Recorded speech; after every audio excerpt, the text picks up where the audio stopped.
지금 가오니 십자가의 보혈로 날 씻어주소서. 그 죄인 목마라 살 길을 얻었네. 살 길을 얻었네. 하옵시 넓고 큰 은혜 베풀어 주소서. 내가 주께로 내가 주께로 지금 가오니 십자가의 보혈로 날 씻어주소서. 그 피가 내 맘속에 그 피가 맘속에 큰 증거 됩니다. 내 기도 소리 들으사 다 허락하소서. 내가 주께로 지금 가오니 십자가의 보혈로 날 씻어주소서. 내가 주께로 내가 주께로 지금 가오니 십자가의 보혈로 날 씻어주소서. 내 주의 보혈은 내 주의 보혈은 정하고 정하다. 내 죄를 정케 하신 주 나로라 하신다. 내가 주께로 지금 가오니 십자가의 보혈로 날 씻어주소서. 내가 주께로 내가 주께로 지금 가오니 십자가의 보혈로 날 씻어주소서. 아멘. 우리를 그 피로 씻어주심을 감사드립니다. 그분이 우리와 함께 우리가 그분을 따라서 그분과 함께 우리 그렇게 걸어가기를 원합니다.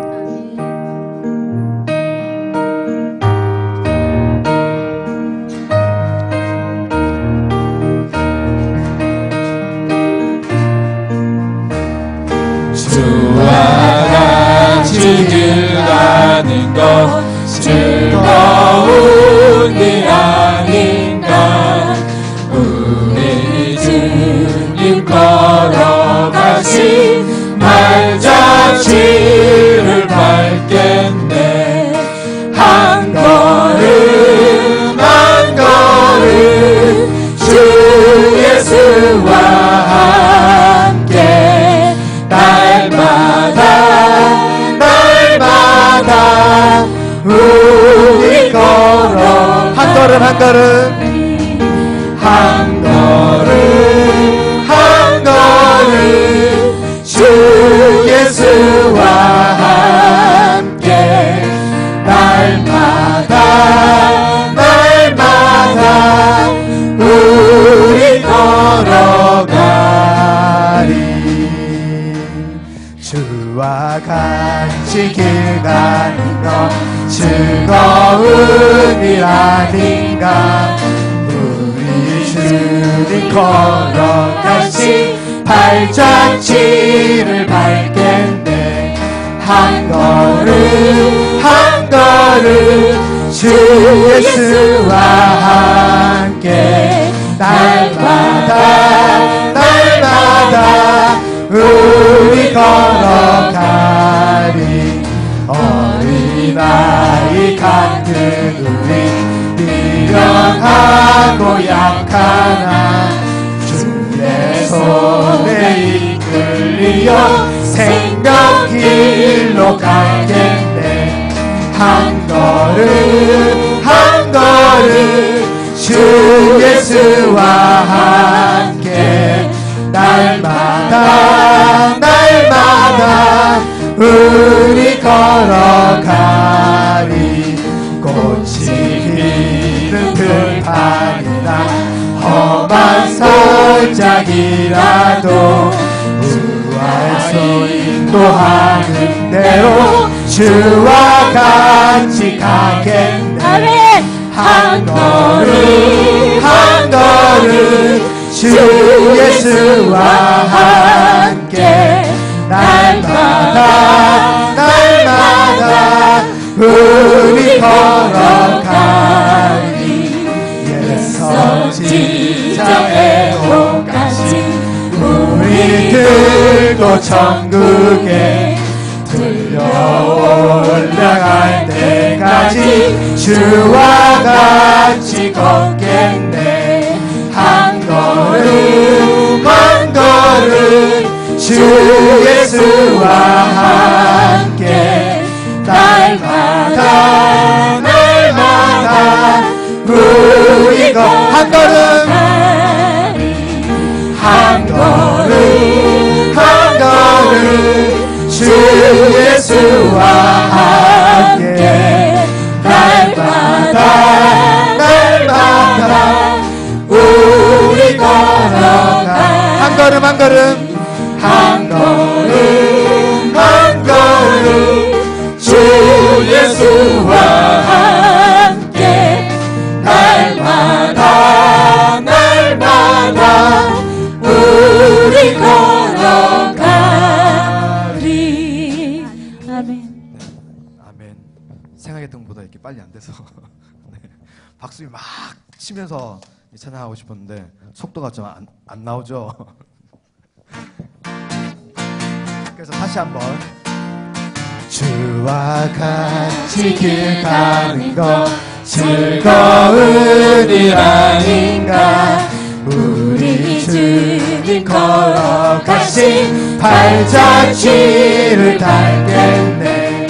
한 걸음 한 걸음 주 예수와 함께 날마다 날마다 우리 걸어가.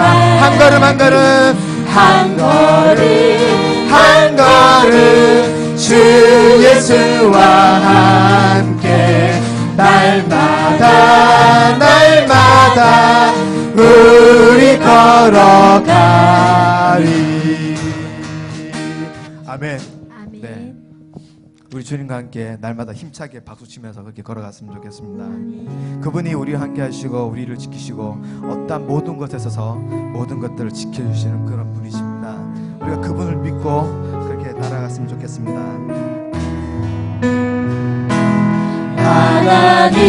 하나님은 너를 지키시는 자 너의 우편에 그늘 대시니 낮의 해와 밤의 날도 너를 잊지 못하리. 하나님은 너를 지키시는 자 하나님은 너를 지키시는 자 너의 환난을 명쾌하시니 그가 너를 그가 지키시리라. 너를 지키시리라. 너의 주님을 지키시리라. 눈을 들어 산을 보아라. 들어 산을 보아라. 너의 도움 어디서 오나. 천지 지으신 너를 만드신 여호와께 다시 한번 고백합시다. 하나님은 너를 지키시는 자, 너의 우편에 그늘 대시니 낮의 해와 밤의 달도 너를 해치 못하리. 하나님은 너를 지키시는 자, 하나님은 너를 지키시는 자, 너의 환난을 겪게 하시니 누가 너를 지키시리라. 너의 출입을 지키시리라. 눈을 들어 산을 보아라. 눈을 들어 산을 보아라. 너의 도움 어디서 오나. 천지 지으신 너를 만드신 여호와께로다. 눈을 들어 산을 보아라. 눈을 들어 산을 보아라. 너의 도움 어디서 오나. 천지 지으신 너를 만드신 여호와께로. 눈을 들어 산을 보아라. 눈을 들어 산을 보아라. 너의 도움 어디서 오나. 천지 지으신 너를 만드신 여호와께로다. 아멘. 천지를 지으신 우리 하나님이 우리를 늘 지키시고 우리를 인도해 주십니다. 그 아버지의 그 마음이 우리가 그 아버지의 그 마음과 같이 그렇게 되었으면 좋겠습니다. 아버지 당신의 마음이 있는 곳에 나의 마음이 있기를 원해요. 아버지 당신의 눈물이 고인 곳에 나의 눈물이 고이길 원해요. 아버지 당신이 바라보는 영혼에게 나의 두 눈이 향하길 원해요. 아버지 당신이 울고 있는 어두운 땅에 나의 두 발이 향하길 원해요. 나의 마음이 아버지의 마음 알아. 내 모든 뜻 아버지의 뜻이 될 수 있기를. 나의 영혼이 아버지의 마음 알아. 내 모든 삶 당신의 삶 되기를. 아버지 당신의 마음이 있는 곳에 나의 마음이 있기를 원해요. 아버지 당신의 눈물이 고인 곳에 나의 눈물이 고이길 원해요. 아버지 당신이 바라보는 영혼에게 나의 두 눈이 향하길 원해요. 아버지 당신이 울고 있는 어두운 땅에 나의 두 발이 향하길 원해요. 나의 마음이 아버지의 마음 알아. 내 모든 뜻 뜻이 될 수 있기를 나의 온 몸이 아버지의 마음 알아 내 모든 삶 당신의 삶 되기를 다시 한번 상했습니다. 아버지 당신의 마음이 있는 곳에 나의 마음이 있기를 원해요. 아버지 당신의 눈물이 고인 곳에 나의 눈물이 고이길 원해요.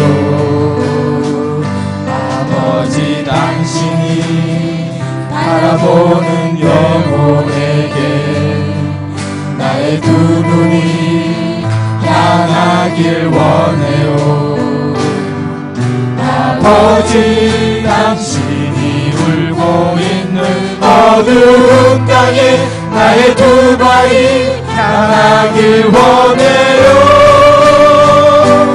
나의 마음이 아버지의 마음 알아 내 모든 뜻 아버지의 뜻이 될 수 있기를 나의 온 몸이 아버지의 마음 알아 내 모든 삶 당신의 삶 되기를 나의 마음이 아버지의 마음 알아 내 모든 뜻 아버지의 뜻이 될 수 있기를 나의 온 몸이 아버지의 마음 알아 내 모든 삶 당신의 삶 되기를 내 모든 삶 당신의 삶 되기를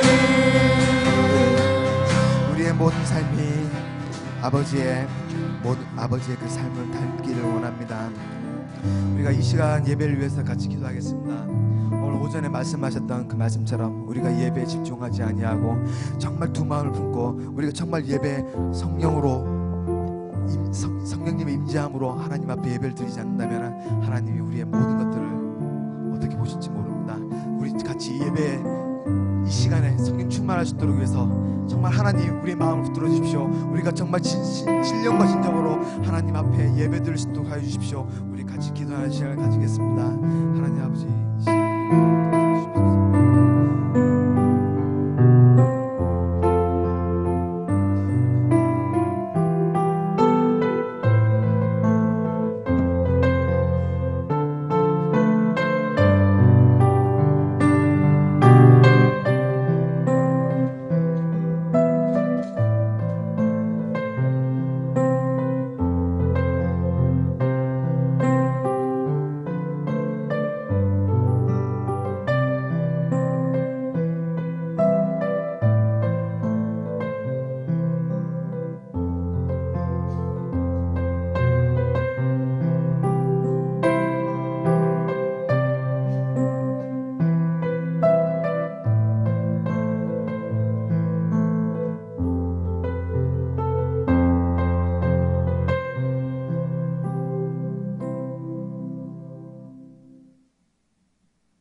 박원철 집사님 기도 인도해 주시겠습니다.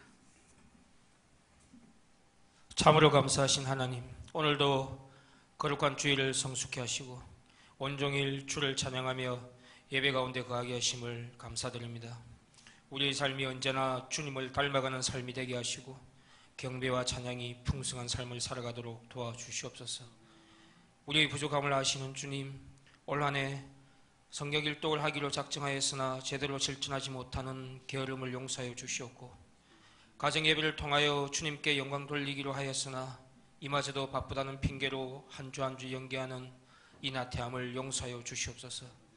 언제나 믿음의 본이 되어주신 주님을 바라보며 그 길을 제대로 따라가지 못하는 못난 종을 용서하여 주시옵고, 앞으로의 삶 속에서 주님이 우선순위가 되어 주님 기뻐하시는 삶을 살기를 원합니다. 선교지에서 수고하시는 모든 선교사님들을 일일이 기억하시고 그들의 건강과 사역을 주님께서 지켜 주시옵소서. 이 예배 가운데 말씀을 증가하실 목사님을 붙들어 주시고 그 말씀 속에 주님의 능력이 함께하여 주시옵소서. 삶을 변화시키고 영원히 깨어있을 수 있는 귀한 말씀이 되게 하여 주시옵소서. 이 시간 드리는 이 찬양 예배가 진정경과 진리로 드리는 예배가 되게 하시고 은혜의 시간이 되게 하여 주시옵소서. 안동에서 상을 당하신 시민아 권사님 가족을 주님께서 위하여 주시옵고 이 예배를 마치는 시간까지 성경님 우리의 심령을 끝까지 주장하여 주시옵소서. 감사하옵고 예수님 거룩하신 이름으로 기도합나이다. 아멘.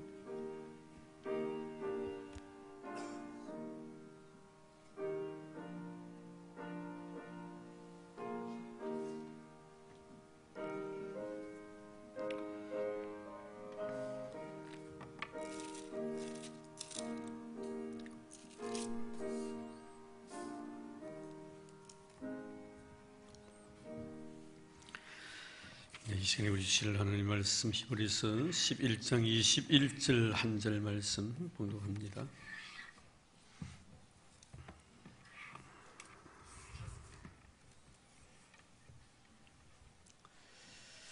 히브리서 11장 21절 한 절입니다. 우리 다 같이 한 마음으로 봉독하도록 하겠습니다.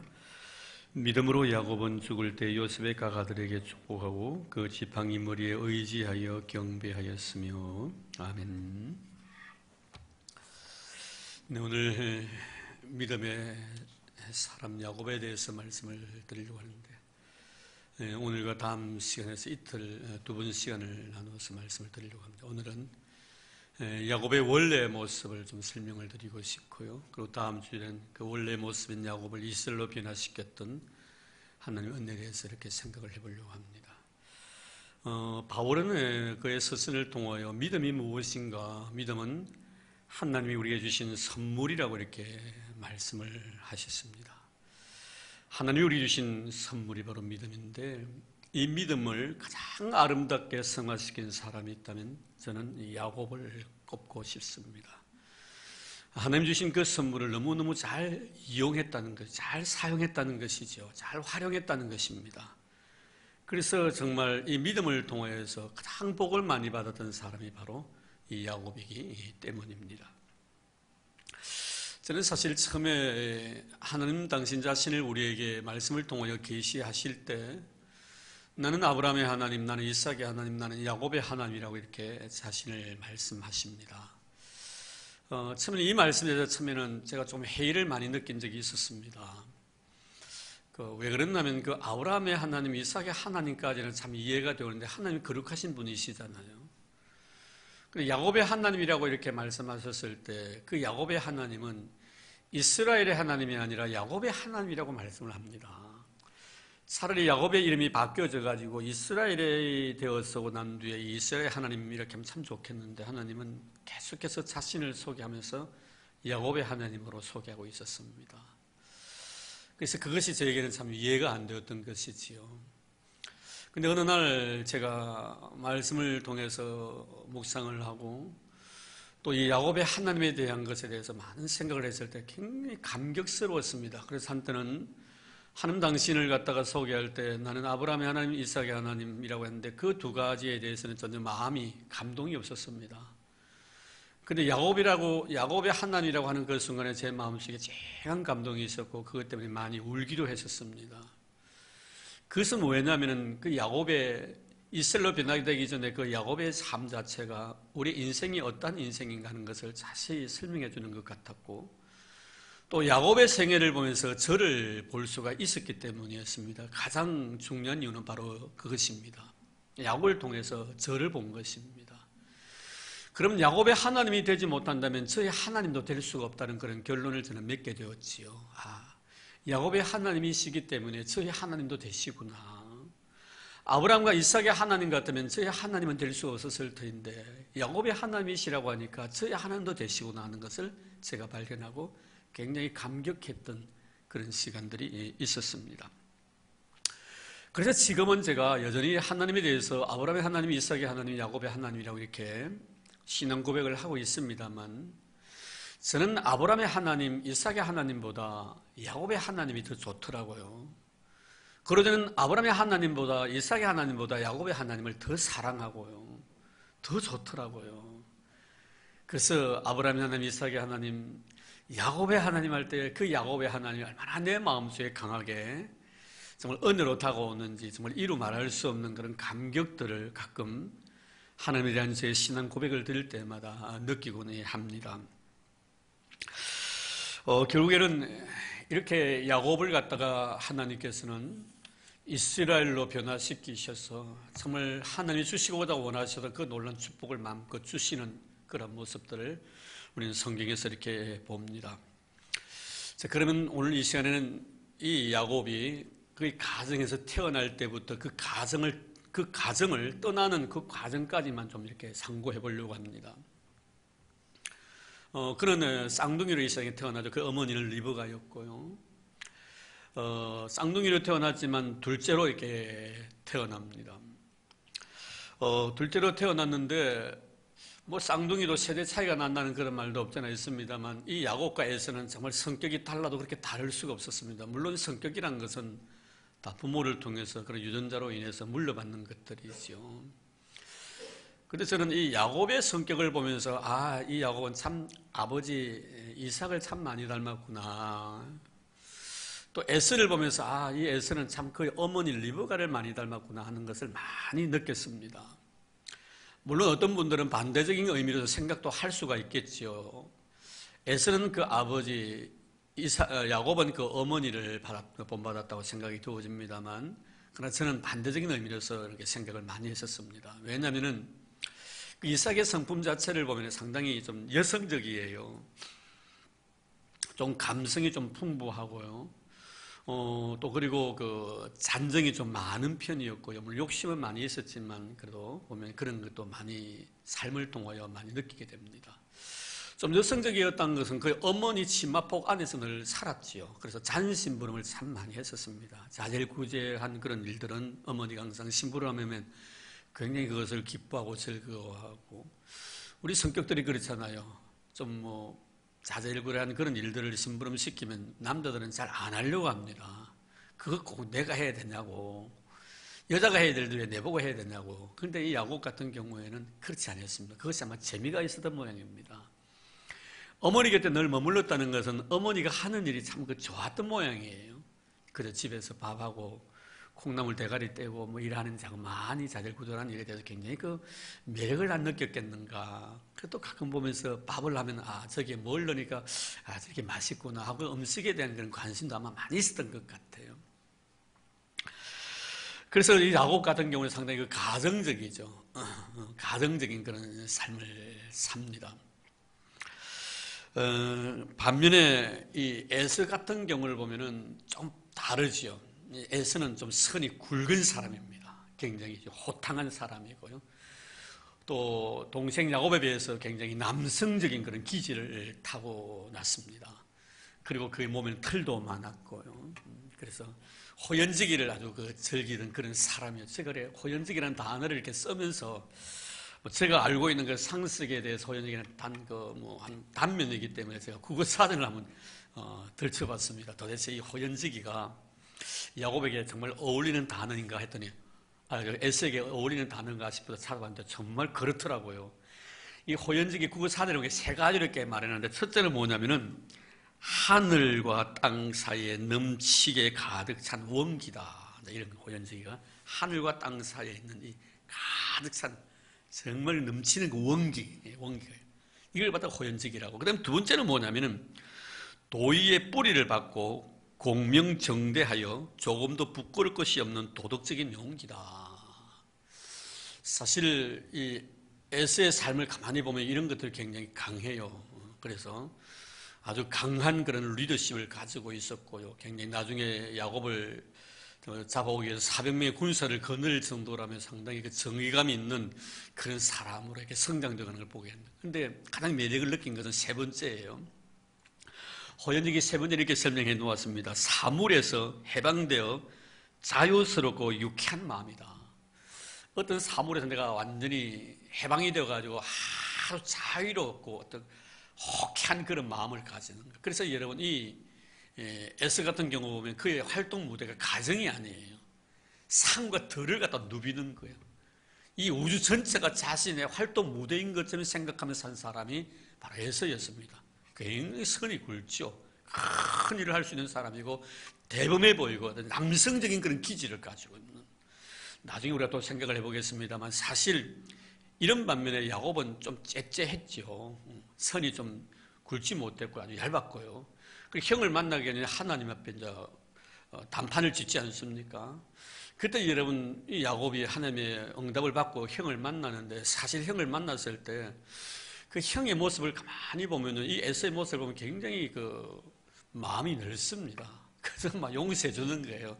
아이고 형님, 제가 형님 얼굴 보니까 하나님 얼굴을 뵙는 듯이 합니다만 만약에는 선이 좀 굵지 못한 가느는 사람 같으면 야 웃기지 마라, 네 기질을 그래가 내 또 속이려고 그러나 이렇게 말할 것 같은데 그래서 안아줍니다. 안아줍니다.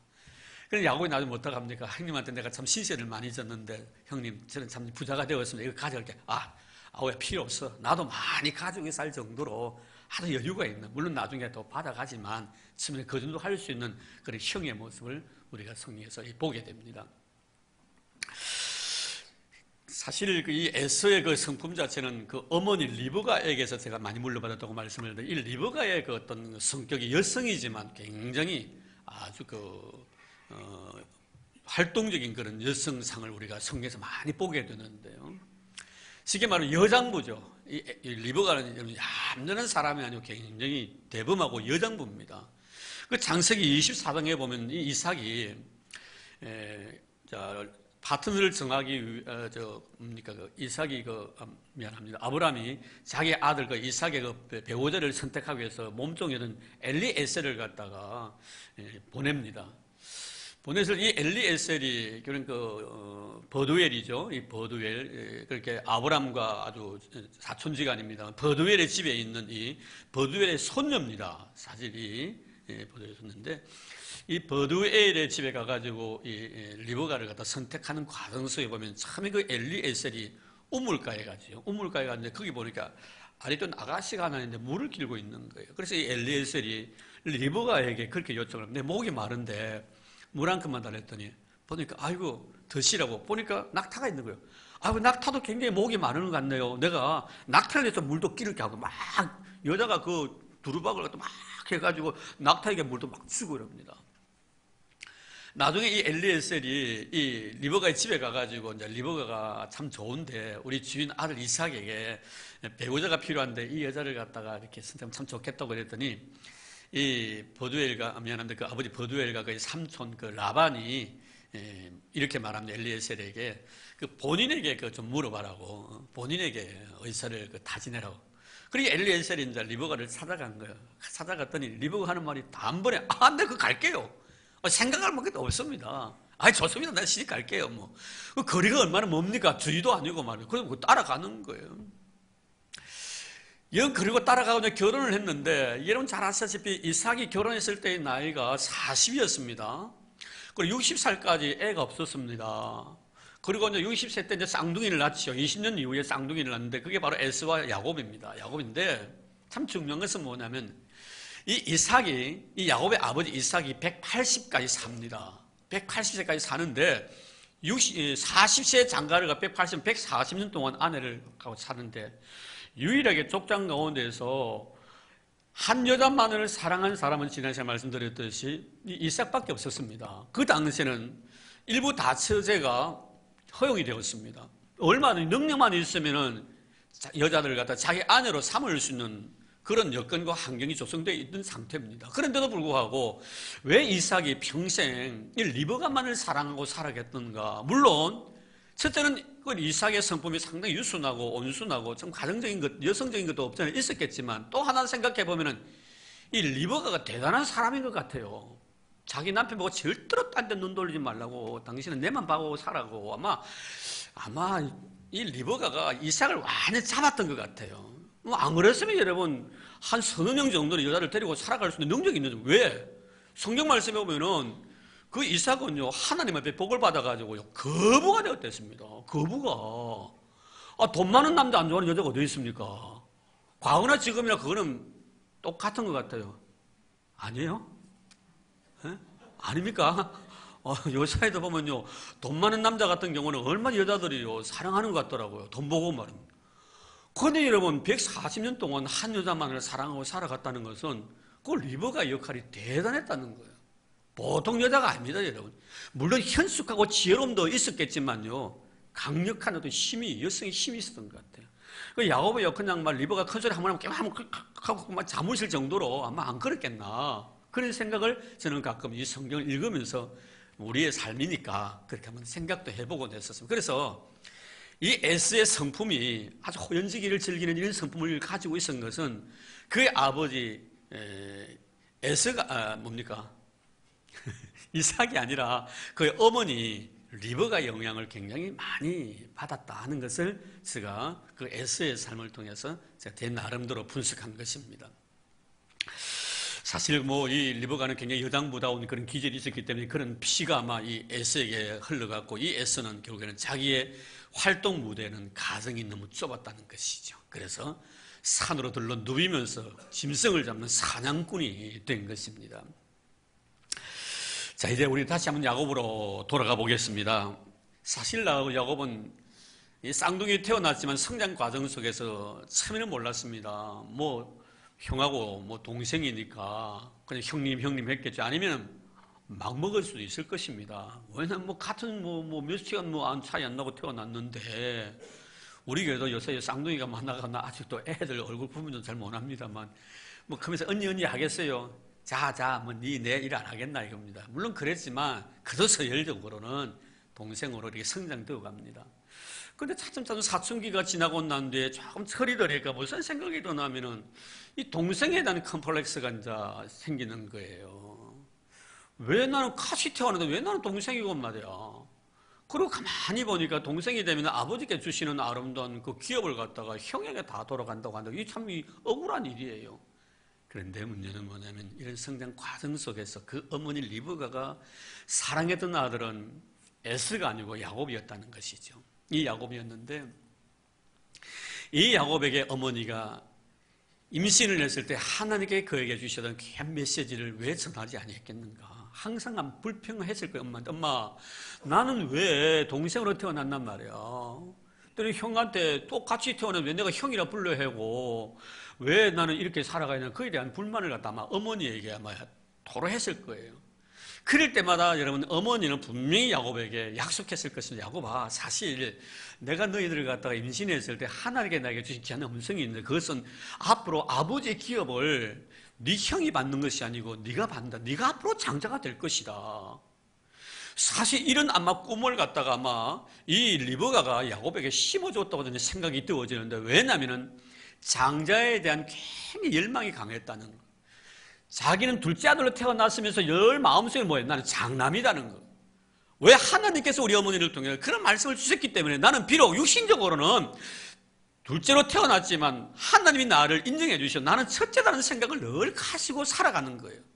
근데 간지 그거는 뭐예요? 자신의 어떤 희망사항이었지만 현실은 아니었습니다. 그런데 문제는 이 야곱이 가지고 있는 그런 생각, 내가 장남이란 그 꿈은 자기 자신 하나의 거룩한 비전이 됩니다. 그러나 나중에 성령 과정 속에서 이제는 커가지고 이제 항상 자기는 장자가 되어야 된다는 그런 아주 마음의 그 야망, 그런 비전을 가지고 품고 있는데, 그 꿈을 갖다가 이루기 위한 절호의 기회가 온 것입니다. 그것이 뭡니까? 형님의 약점을 이용해서 팥죽 한 그릇으로서 형제 장자권을 사는 거예요. 여기서 앞으로 또 조금 전에 나중에 말씀을 드리겠습니다만, 이 야곱이 인간적인 측면에서 굉장히 좋지 못한 성품을 가진 것이 바로 이거예요. 그것이 뭐냐면 나중에 아버지의 약점도 이용을 하는데요, 상대방의 약점을 이용해가지고 그것을 자기 목적의 성취를 위한 수단으로 삼는다는 거예요. 여러분, 절대 이런 사람 되어서는 안 됩니다.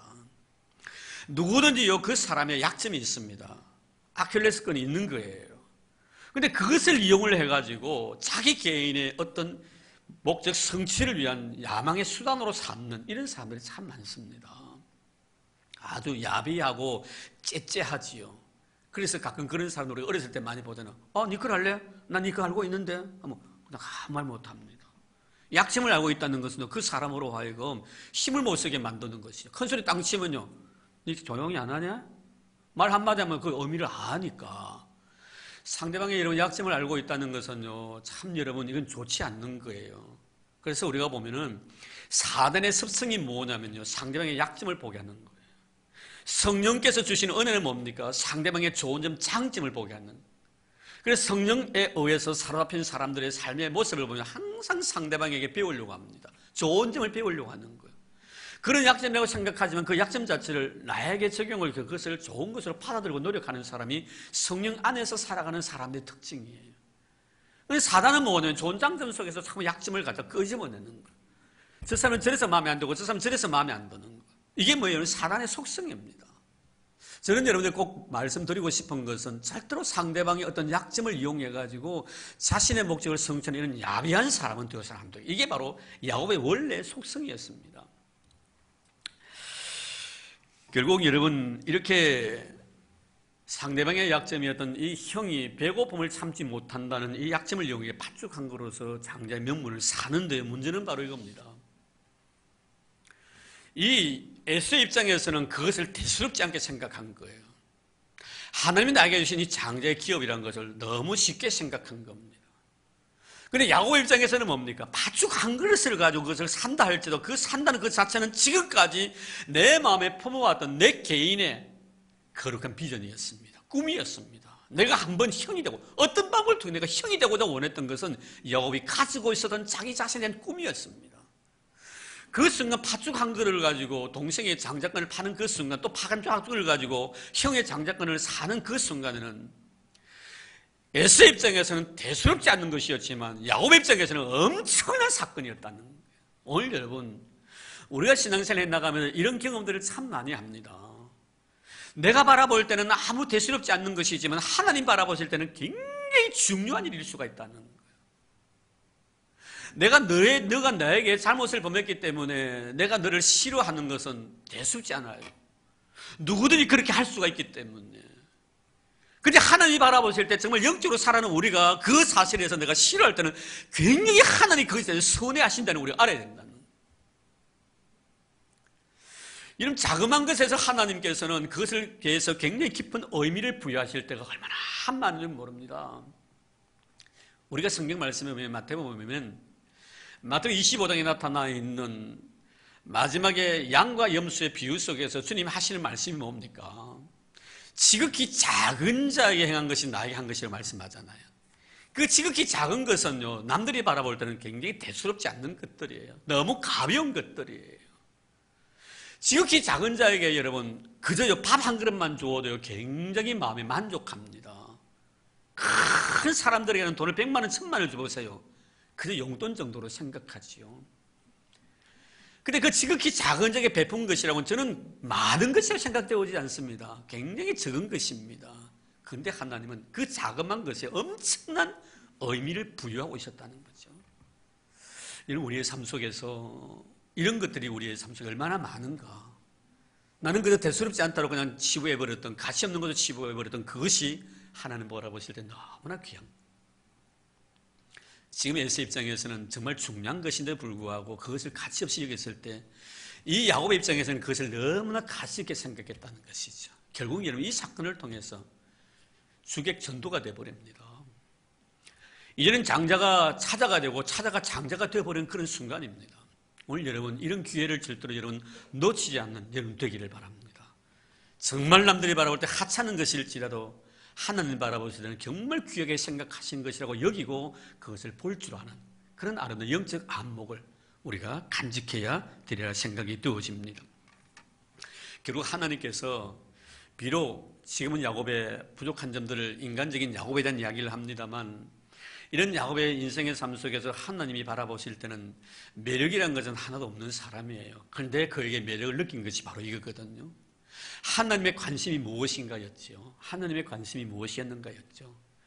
비록 인간성은 별로이지만 그러나 하나님 바라보실 때 하나님이 중요시 여기는 것을 그런 중요하게 생각했다는 것. 나중에 이런 정말 하나님이 중요하게 생각했던 것에 대해서 소홀히 여겼던 모든 것들이 그가 이스라엘이 되고 난 뒤에 하나하나 하나님이 교정시켜 나가시는 것을 배우게 될 것입니다. 배우게 되는데 어쨌든 여러분 이 야곱에게 있어서 하나님이 바라보실 때 매력은 바로 그거였죠. 하나님이 무엇을 원하시는가 하는 것을 잘 알고 있었다는 거예요. 그것이 바로 여러분 장자권에 대한 그런 욕심이었습니다. 결국 이 야곱의 모습 속에서 좀 전에 말씀드렸듯이 아버지의 약점까지 또 이용하잖아요. 아버지가 앞을 보지 못한다는 그 약점을 이용해서 그는 아버지가 자기 인생의 삶이 얼마 남지 않았다는 것을 아마 알게 됩니다. 아마 왜 눈이 멀어져 갔는가 여러 가지 이유가 있겠죠. 무슨 이유인지 모르지만 이제는 자기가 소원이 다 됐다는 것을 알고 이제 자식들을 위해서 마지막 축복해주고 하나님 앞에 가고 싶은 간절한 마음이 있었습니다. 그래서 장자를 사랑했던 장자 에서를 갖다가 불러서 요리를 맛있게 해오라고 하잖아요. 그리고 내가 너에게 마음껏 축복해 주겠다고. 그런데 그때 그 아버지와 에서가 주고받는 대화를 누가 듣게 됩니까? 바로 리브가가 듣게 됩니다. 여기서 이제 문제가 생기는데요. 이 리브가가 듣게 되고 이 리브가가 바로 에서가 사냥을 간 사이에 야곱을 부릅니다. 불러가지고 아버지와 너 형 에서와 긴밀한 약조가 이런 것이 있었으니까 네가 빨리 내가 요리를 해줄 테니까 네가 형의 그 축복을 가로채라는 거예요. 여러분 리브가는 알고 있습니다. 이미 그가 임신했을 때 하나님께서 누가 큰 자가 될 것이며 누가 작은 자가 될 것인가, 누가 승림을 받으면 누가 섬길 자가 될 것인가, 누가 장자의 기업을 물려받을 것인가 라는 것을 이미 알고 있습니다. 누굽니까? 얘는 야곱입니다.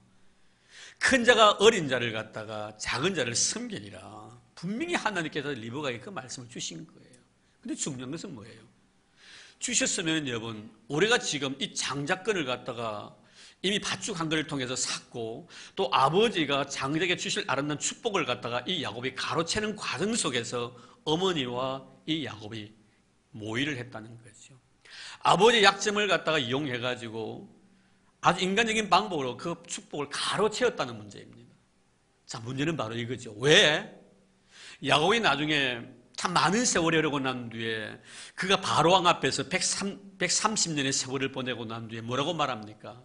참 내가 인생의 삶을 내 조상들처럼 이렇게 많이 보내지는 못했지만 내가 참 험악한 세월을 보냈습니다라고 그런 고백을 합니다. 그렇습니다. 야곱은요 그 생의 과정을 보면은 정말 험악한 세월을 많이 보냅니다. 그런 험악한 세월을 보내게 된 근본적인 이유가 어디서 출발하냐면 바로 여기서부터 출발되어지는 거예요. 상대방의 약점을 이용해가지고 자기의 목적을 성취하고자 원했던 아주 간사한 생각들이 결국은 인생의 삶을 그렇게 만들게 되었고 그런 삶을 통하여 하나님 그가 가고 있던 하나님 원치 아니던 그런 성품들을 하나하나 끄집어내는 거예요. 여러분 사실 리브가가 이 일에 일조를 한 사람이거든요. 가만히 한번 생각해 보십시오. 이미 하나님께 우리가 주신 귀한 계시가 있습니다. 그럼 그 계시의 성취는 분명히 이루어집니다. 그럼 어떻게 해야 됩니까? 그날이 이루어질 때까지 참고 기다려야 된다는 거예요. 인간적인 방법으로 그것이 빨리 쉽게 도래되지 않는다 해가지고 인위적인 방법으로 그 문제를 해결하려고 시도하면 안 된다는 거예요. 여기에 무리가 된다는 문제예요. 순리대로 우리는 모든 것을 이루어 나가야 됩니다. 절대로 여기에 인간적인 발악이라든지 내 개인의 어떤 계산이라든지 내가 가지고 있는 지혜라든지 경험을 갖다가 이 속에 포함시킨다면 하나님이 하시고자 원하시는 거룩한 성령의 사역에 대해서 내가 브레이크를 걸게 되는 거예요. 결국 여러분 이런 것이 바로 부작용이 되는데요. 자기 아버지의 약점을 이용해가지고 개인의 목적을 성취하는 것으로 받아들입니다. 이런 꼭 기억하십시오. 절대로 하나님이 하시고자 원하시는 거룩한 일에 죄를 뿌리면 안 됩니다. 인간의 생각을 가지면 안 된다는 거예요. 지금은 모르지만 나중에 되면 그것은 분명히 좋지 못한 부작용으로 나타난다는 것이 바로 성경의 진리입니다. 이런 의미에서 바라보면요, 다윗의 생애 속에서 참으로 힘겹고 어려운 삶들이 있었지만 그래도 하나님은 다윗을 참 많이 축복해 주시는데 다윗이 가지고 있었던 장점이 뭐냐면 하나님의 거룩한 계시에 대해서는 끝까지 인내하면서 기다림이 있다는 거예요. 이 문제거든요. 이런 가만히 보십시오. 사울이 하나님의 마음을 갖다가 거북하게 만들었습니다. 결국 하나님은 사무엘을 통해서 사울을 버리시겠다는 그런 말씀을 주십니다. 그리고 이미 하나님은 사울 대신해서 왕이 될 제목감을 이미 다윗을 선택하고 사무엘을 살짝 몰래 이새의 가정에 보내서 막내둥이였던 그 다윗의 머리에 기름을 붓습니다. 압니다. 다윗은 자신의 머리에 기름을 부었다니 기름 부음의 사건이 어떤 의미를 부여하는가를 이미 다윗은 어렸을 때부터 알고 성장합니다. 그런 과정 속에서 사울과 다윗은 굉장히 갈등이 빚어지지요. 갈등이 빚어지는데 나중에 여러분 다윗이 사울을 갖다 죽이기 위해서 그렇게 희한하게 뒤쫓아올 때 죽일 수 있는 기회가 있었습니다. 옆에 있는 신하들이 죽이라고 충동질을 합니다. 그러나 불구하고 다윗은 죽이지 않습니다. 이건 인위적인 방법이라는 것이죠. 심지어 옆에 있는 부하가 뭐라 했냐면요, 하나님께서 하나님을 갖다가 이제 이용을 하는 거예요. 하나님께서 당신을 통하여 당신을 미워하는 이 사람, 당신을 죽이려고 하는 이 왕을 죽이라고 당신 옆에 붙여준 거 아니냔 말이에요. 여러분 설깃 안 하겠어요, 여러분? 그런 기회가 어디 있습니까? 이건 보통 기회가 아니거든요. 인간적인 방법으로 할 수 없는 일이 벌어진 거예요. 심지어 굴속에 가둬놓고 굴속에 들어가면 다윗의 일행이 있는데 그 많은 군사를 풀어가지고 사울이 그 굴속 한 번 딱 들어보면 다윗이 이라고 잡아낼 것인데 그 앞에 가가지고 하나님께서 사울을 잠재워버리시는 거예요. 자, 사울을 잠재우시는 것까지는 하나님의 일이에요. 분명히 그렇습니다, 여러분. 하나님이 그렇게 역사하지 않으시면 어떻게 사람이 거기서요, 사람이 오가는 일을 그렇게 모르겠단 말이에요. 성경 말씀은 깊이 잠을 들게 만들. 이것까지는 하나님이 하시는 일이에요. 자, 그 다음 뭐예요? 그 장면을 바라보았을 때 옆에 있는 부하들이 충동질을 하면서 저로에게 죽이라는 겁니다. 이건 뭐예요? 하나님 하시는 일이 아닙니다. 네가 얼마나 기다리나, 내가 네게 머리에 기름 붓고 났는데 왕이 될 때가 얼마나 기다리나, 그 기다림에 대해서 하나님은 테스트하는 거예요. 결국 다윗은요, 사울의 몸내에 손 안 댑니다. 더 중요한 것은 뭐냐면요, 사울이 나중에 길보아 전투에서 죽임을 당합니다. 죽고 난 뒤에 여러분, 이제는 나라의 왕이 죽었습니다. 그럼 누가 왕이 되어야 됩니까? 이제 다윗입니다. 이미 하나님 정해놓으신 거예요. 다윗이 하나님 앞에 묻습니다. 하나님, 제가 예루살렘으로 올라갈까요? 하나님 노라고 했습니다. 예루살렘은 지금 우리나라 같다면 바로 서울입니다. 모든 나라를 통치할 수 있는 그런 위치이지요. 그런데 하나님은 아니라고 합니다. 어디 갈까요? 헤브론으로 가라고 합니다. 하나님, 내가 지금까지 얼마나 많은 긴 세월 동안 이 날을 기다리면서 참았는데 또 참아야 됩니까? 라고 그는 묻지 않습니다. 그대로 순종합니다. 헤브론에서 7년 6개월을 또 보냅니다. 왕이 될 수 있는 자기를 충분히 가지고 있으면서 하나님께서 그 머리에 기름 부어서 하나님 왕 되게 하실 그 순간까지 그는 기다리는, 참 이것이거든요, 여러분. 우리의 신앙은 오늘 얼마나 우리의 삶 속에서 무리수를 많이 던지는지 모릅니다. 하나님이 아직도 기다리라고 하심에도 불구하고 내가 그저 나서서 그 문제를 해결하려고 시도하면서 그것이 마치 하나님의 뜻인 양 생각할 때가 참으로 많다는 거예요. 오늘 여러분, 리브가의 삶을 통해 우리에게 주시는 견영적 교훈이 바로 이겁니다. 하나님께 이미 말씀을 통하여 계시하셨으면 더딜지라도 기다려라. 멀지 아니하여 분명히 그 일이 이루리라고 주님 말씀하셨습니다. 우리가 좀 길더라도 기다릴 줄 아는, 인내할 줄 아는 그런 마음이 필요하죠.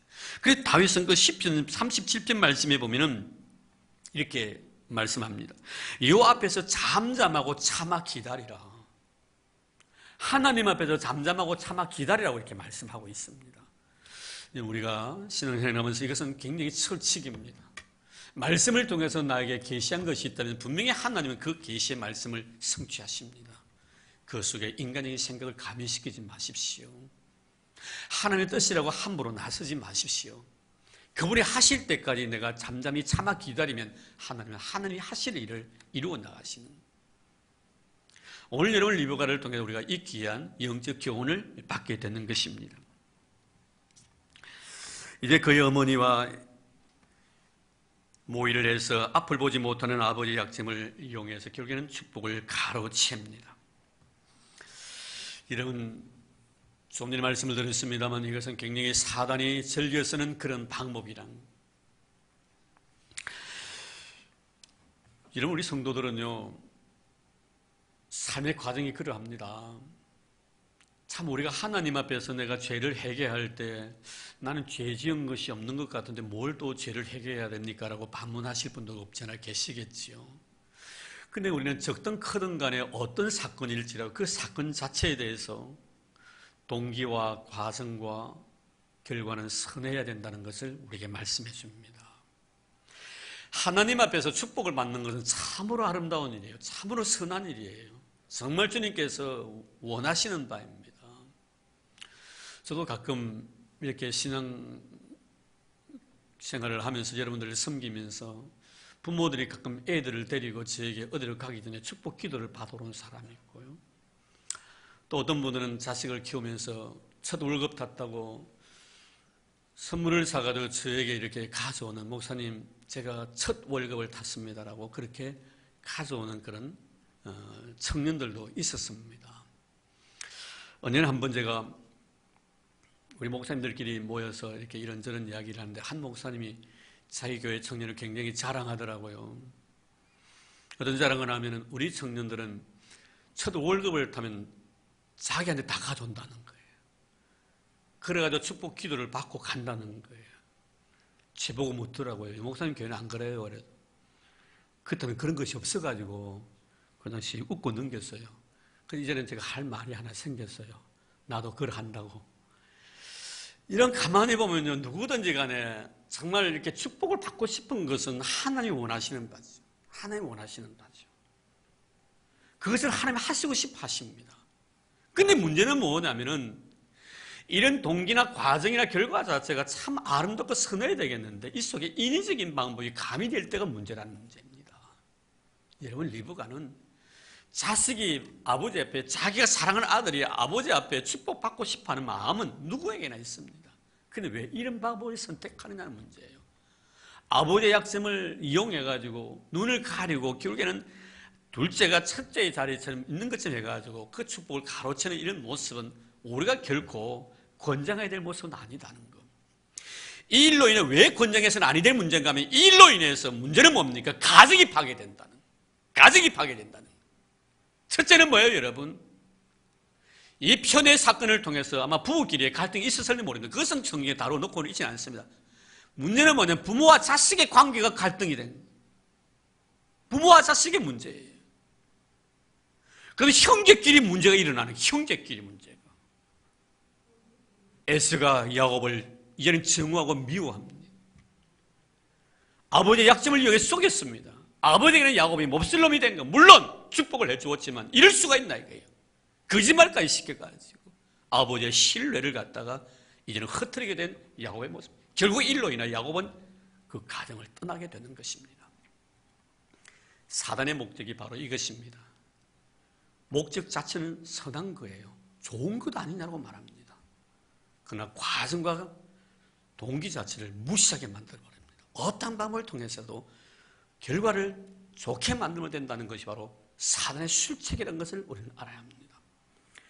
결국 이러한 게임에 넘어갔던 리브가, 그리고 야곱은 평생 동안 이 사건 이후로 야곱은 그의 어머니 리브가를 볼 수가 없었고 아버지를 떠날 수밖에 없었던, 나중에 아버지 임종만 자기 형 에서와 함께 지켜볼 수밖에 없었던 그런 모습, 그것이 바로 이 가정의 하나의 비극이었죠.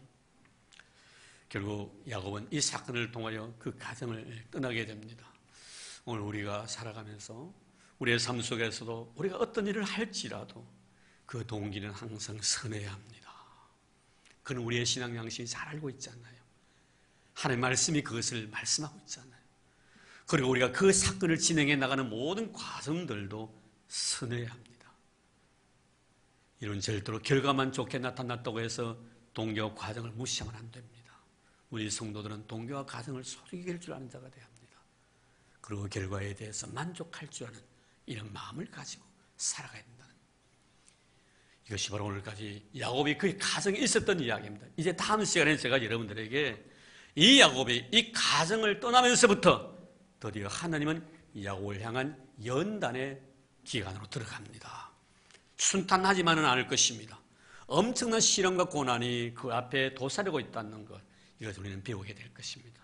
그래서 하나님 이런 과정을 통해서 야곱을 이슬로 변화시키시고 그 야곱의 하나님 되심에 대해서 하나님 당신 자신이 자랑스럽게 여기셨던 그 모습, 그것은 결국 우리에 대한 삶이라는 거예요.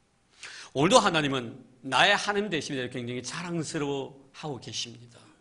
내가 과거에 야곱 같은 삶을 살았던 내 자신이지만 늘 말씀을 통해 나를 훈련하시고 훈계하셔서 이제 믿음의 사람으로 거듭나게 만드시고 떳떳하게 모든 사람들 앞에서 저 사람은 나의 선지자야, 저 사람은 내 아들이야 딸이야 라고 말씀할 수 있도록 하나님 우리를 그렇게 만들어 가신다는 것입니다. 오늘 우리는 이제 다음 시간에 우리가 야곱의 집을 떠남으로 주어지는 이런 연단의 과정을 생각하면 또 우리는 은혜를 나누게 될 텐데, 야곱의 하나님, 참 좋으신 하나님, 너무나 감격스럽고 고맙고 감사하고, 그 야곱이 바로 이 시간에 저와 여러분들이 되길 것입니다. 여러분이 항상 야곱의 하나님, 그 하나님이 은혜의 하나님으로 다가오는 그런 복이 있기를 주의 이름으로 축원합니다. 하나님 감사합니다. 고맙습니다. 오늘 저희들 야곱에 대해서 잠깐 서론적으로 생각했었습니다. 참 못나고 허물 많고 부족함이 많았지만 하나님이 여전히 나는 이스라엘 하나님이라기보다는 야곱의 하나님으로 남아있기를 원하셔서 우리에게 야곱의 하나님이라고 말씀하십니다. 정말 감개무량하고 감격적이고 너무나 감사하고 고마울 뿐입니다. 그 야곱의 하나님이 바로 나의 하나님 되심을 생각할 때 어찌 우리가 감사하지 아니할 수가 있겠습니까? 오늘 야곱의 삶을 통해 나를 보게 해주신 하나님 아버지, 야곱을 이스라엘로 변화시키시가는 그 과정을 또 우리는 겪게 될 것입니다. 하나님 바라건대 우리 모든 성도들 야곱에게 있어서 하나님이 나의 하나님됨으로 인정하게 도와주시고 그 하나님만을 바라보고 하나님만을 의지하는 우리 모든 성도들이 되도록 도와주옵소서. 부족함이 많았기에 하나님 앞에 감격스럽고 연약함이 너무나 많았기에 그런 나를 만나주신 하나님 앞에 너무나 고마워서 감사하며 살았듯이 우리 인생도 그런 삶이 되도록 축복해 주옵소서. 예수님 이름으로 기도드립니다. 아멘. 네, 이 시간에 우리 지난 시간에 우리 구역장님들 한 번 더 나와서 특송해 주기를 바라는 마음이었는데 오늘도 우리 구역장님들 나오셔서 특별히 찬송해 주시겠습니다.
네, 감사합니다. 이렇게 앵콜송 이렇게 잘 들었습니다. 네, 교회 소식 알려드리겠습니다. 이 예배 마치고 난 뒤 우리 찬양대 세미나가 있겠고요. 그리고 내일 모레 이틀 동안 우리 교사 세미나가 교사 교육대회가 있습니다. 우리 교사님들 많이 참여해 주시고 또 은혜 받으시기를 바라고요.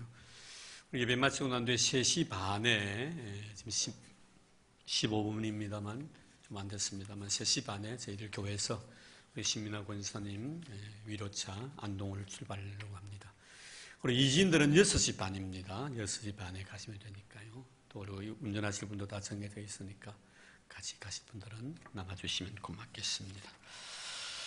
자, 우리 곁에 있는 분들 서로 인사 나누십시다. 오늘도 수고 많으셨어요. 집사님, 권사님, 장로님.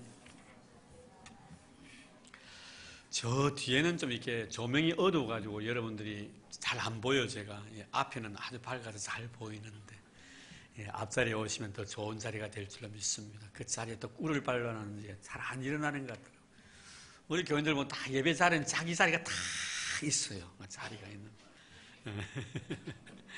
글쎄요, 여러분들 앞자리가 참 좋은 자리인데 앞자리 많이 선호해 주시길 바랍니다. 예. 자, 이제 우리 마지막 찬송가 384장 부르겠습니다.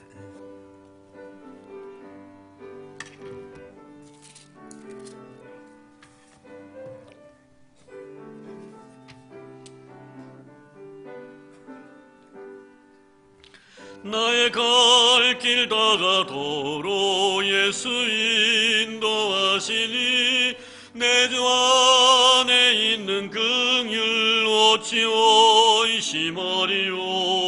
믿음으로 사는 자는 하늘 위로 받겠네. 무슨 일을 만나든지 만사 형통하리라. 무슨 일을 만나든지 만사 형통하리라.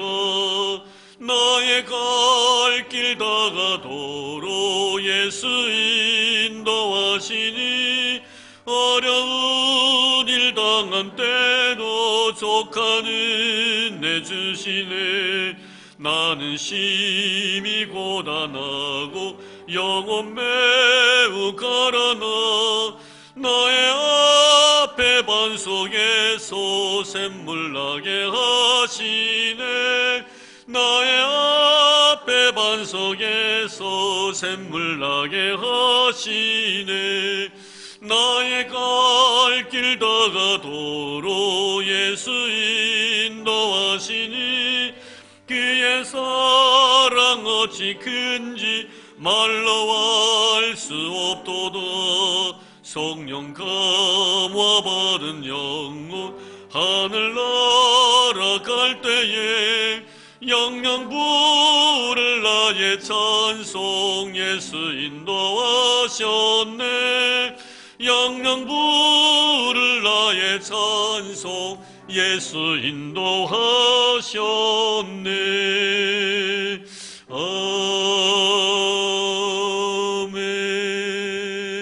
아멘. 이제는 교회 머리 되신 우리 주 예수 그리스도의 은혜와 하나님 아버지의 지극하신 사랑하심과 성령님의 교통하심과 위로하심과 축복하시면 내가 이 귀하고 아름다운 시간 온종일 주와 교회를 믿음으로 섬기고 하나님의 거룩한 영광 아래에서 마음껏 자유하며 주의 그 뜨거운 사랑의 복음에 감동받고 이 세상 속에 나가 빛의 단으로서 하나님 나라 선포를 위해서 내 자신의 남은 생애를 불태우고자 원하는 사랑하는 우리 모든 성도들 머리 위에와 우리 교회 위에 이제부터 영원토록 함께 하시기를 간절히 축원하옵나이다. 아멘.